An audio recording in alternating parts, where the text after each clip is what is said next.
Assalamualaikum warahmatullahi wabarakatuh. Baiklah, kami perwakilan dari kelompok 8 akan membahas tentang desain organisasi internasional. Kami yang berwawakan 3 orang, yaitu yang pertama Sri Rahayu Munte, yang kedua Putri Azizah Nasution, yang ketiga Sherly Vitadinia. Selamat menyaksikan. Assalamualaikum warahmatullahi wabarakatuh. Saya Sri Rahayu Munte, NIM 19160307. Di sini saya akan mempresentasikan materi kita mengenai desain organisasi. Dan saya akan membahas tentang pengertian desain organisasi. Desain organisasi atau struktur organisasi adalah pola keseluruhan komponen struktural dan konfigurasi yang digunakan untuk mengelola organisasi secara keseluruhan. Desain yang tepat untuk setiap organisasi yang diberikan tergantung pada ukuran perusahaan, strategi, teknologi, dan lingkungan, serta budaya negara yang dimana perusahaan beroperasi. Desain global yang diadopsi oleh setiap perusahaan harus berurutan dengan kebutuhan untuk mengintegrasikan 3 jenis pengetahuan guna bersaing secara efektif dalam lingkungan bisnis internasional. Adapun itu yaitu yang pertama adalah area pengetahuan. Manajer harus memahami kondisi budaya, komersial, sosial, dan ekonomi negara tuan rumah pada setiap pasar di mana perusahaan melakukan bisnis. Kemudian yang kedua adalah pengetahuan produk. Manajer harus memahami faktor-faktor seperti tren teknologi, tuntutan kebutuhan pelanggan, dan persaingan yang mempengaruhi perusahaan dalam memproduksi dan menjual produknya. Adapun yang ketiga adalah pengetahuan fungsional. Manajer harus memiliki akses ke rekan kerja dengan keahlian dalam fungsi dasar bisnis seperti produksi, pemasaran, keuangan, akuntansi, manajemen untuk desain organisasi internasional. Perusahaan multinasional biasanya mengadopsi salah satu 3 filsafat manajerial yang membimbing pendekatan mereka untuk fungsi-fungsi tersebut sebagai desain organisasi dan pemasaran. 3 pendekatan digunakan dalam desain organisasi internasional itu yang pertama, pendekatan etnosentris digunakan oleh perusahaan-perusahaan yang beroperasi secara internasional dengan cara yang sama mereka lakukan di luar negeri. 2. Pendekatan polisentris digunakan oleh perusahaan yang menyesuaikan operasi mereka untuk setiap pasar asing yang mereka layani. 3. Pendekatan geosentris digunakan oleh perusahaan yang menganalisis kebutuhan pelanggan di seluruh dunia dan kemudian menganalisis pasar yang mereka layani. Ada 5 bentuk desain organisasi. Pertama, desain produk global menyediakan beberapa potensi keuntungan kompetitif. Kedua, desain area global paling mungkin untuk digunakan oleh perusahaan yang produknya tidak mudah didatangkan di wilayah. Pendekatan ini berguna untuk perusahaan dan filosofi perusahaan polisentris atau multidomestik. 3. Desain nasional global digunakan oleh perusahaan multinasional yang memiliki lingkungan sempit atau serupa. Hasilnya apa yang sering disebut-sebut organisasi U, mana U adalah singkatan dari Unity. 4. Desain pelanggan global berguna ketika berbagai kelompok pelanggan yang ditargetkan oleh sebuah perusahaan sangat beragam, seperti memerlukan pendekatan pemasaran yang benar-benar berbeda. 5. Desain matriks global. Sebuah perusahaan dapat membentuk kelompok-kelompok produk tertentu yang terdiri dari anggota dari departemen fungsional yang sudah ada. Fungsi pengendalian dalam bisnis internasional.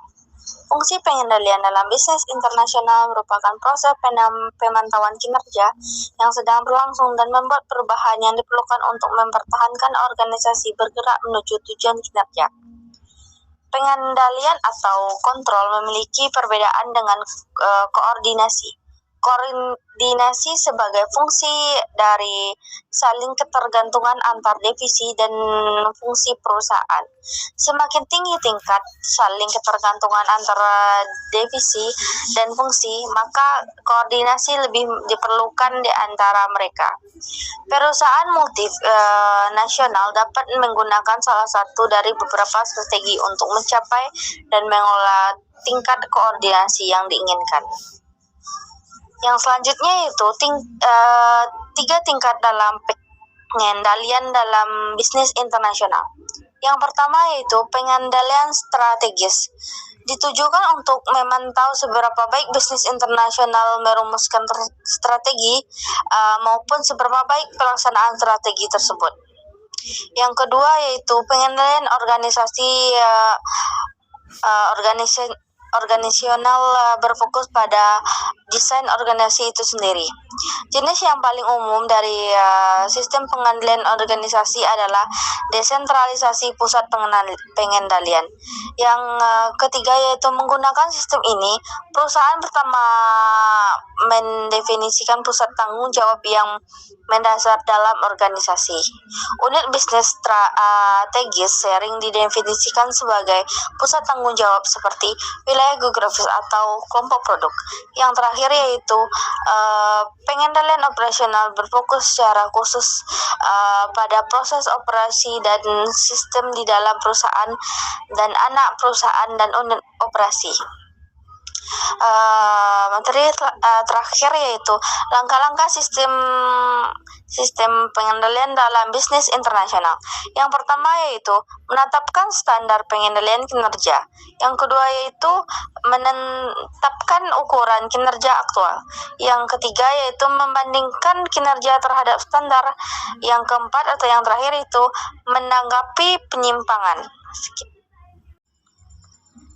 Baiklah, kami dari kelompok 8 akan mencoba untuk memecahkan atau menjawab pertanyaan dari kasus pada materi kita pada hari ini. Yang kasusnya itu adalah terjadi pada Coca-Cola Company, dan kami menyimpulkan terdapat beberapa permasalahan yang terjadi pada Coca-Cola Company. Yang pertama adalah masalah dengan lapisan. Pada Coca-Cola Company ini banyak lapisan yang menyebabkan staf merasa pendapatnya tidak penting dan kontribusinya tidak signifikan. Coca-Cola kehilangan 185.608 hari kerja pada tahun 2010, sementara beberapa tenaga kerja yang hilang disebabkan oleh karyawan yang sakit. Beberapa karyawan mungkin bolos kerja karena kurangnya motivasi. Dan kami merekomendasikan agar Coca-Cola menerapkan struktur manajemen yang lebih datar di divisi regional dan lokal mereka. Lebih mungkin bahwa karyawan sejauh ini di rantai merasa bahwa pendapat dan pekerjaan mereka tidak diperhatikan dibandingkan dengan manajer tingkat menengah dan tinggi yang mengambil keputusan. Struktur seperti itu akan memindahkan perusahaan dari gaya manajemen mekanistik ke pendekatan yang lebih organik. Gaya ini berpotensi berfungsi untuk melibatkan dan memotivasi karyawan yang seharusnya memberikan keunggulan kompetitif bagi perusahaan. Lebih jauh lagi, pengenalan kebijakan ini akan mengurangi pergantian staf, yang akan mengurangi biaya perekrutan dan pelatihan baru. Kemudian adanya permasalahan dengan struktur kekuasaan terpusat.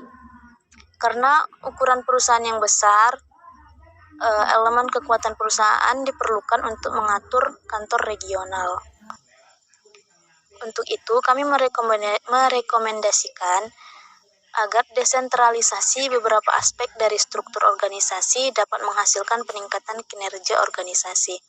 Ini akan memungkinkan SBU divisi dan subdivisi untuk membuat perubahan cepat yang relevan dengan pekerjaan mereka dan lokasi geografis seperti mereka. Selain itu, desentralisasi struktur organisasi akan menempatkan lebih banyak kekuatan kreatif di tangan divisi regional dan nasional. Kebebasan untuk bereksperimen ini kemungkinan besar akan memotivasi dan melibatkan tenaga kerja dengan cara yang tidak mungkin dilakukan di bawah pengekangan terpusat. Dengan demikian, itu akan berfungsi secara positif mempengaruhi kinerja organisasi. Baik, itulah penyampaian materi dari kelompok kami. Terima kasih. Assalamualaikum warahmatullahi wabarakatuh.